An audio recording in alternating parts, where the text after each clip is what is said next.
mene abin ta da jijiyan wuya ma'ana muddin abin alheri ya zo sai mutane su nema sharri na ciki sai su faɗaɗa sharrin ya zo ya fi alherin ma abin nan.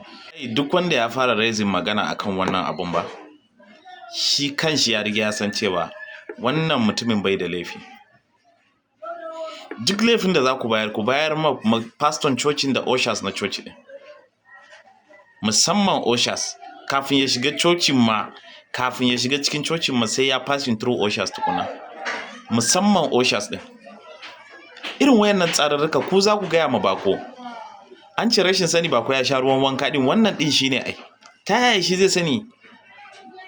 Kuna expecting saboda shi Fantami ya yi karatu mai ilimi ne mai kaza kaza ne, a'a to din Fantami ya yi karatu din Fantami theology ya je karanta? Ko ka karanta theology ma akwai abubuwan da ba za ka sani ba, because kowane church suna da nasu dokuma, suna da nasu tsari. Me yasa kuna abu kaman bakwa da hankali ne? Mene abin ta da jijiyan wuya ma'ana muddin abin alheri ya zo sai mutane su nema sharri na ciki sai su faɗaɗa sharrin ya zo ya fi alherin ma abin nan. Yanzu haka idan ba wani musulmin da ya zo ya muku jaje akan wani abin da ya same ku, still za ku dinga ɗaukar musulmai enemies naku. Dan musulmai sun zo kuma wannan mutum mai aspirant ko me yake kira na governor ya zo kuma ya zo ɗin ma ya zo a madadin chairman na PDP ne, ba wai ya zo a madadin shi Fantami da kanshi ba ne.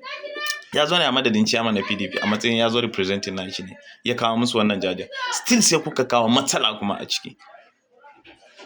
In ba a yi ba a ce ba a yi ba, in ba a yi ba a ce ba a haɗa kai ba a tare.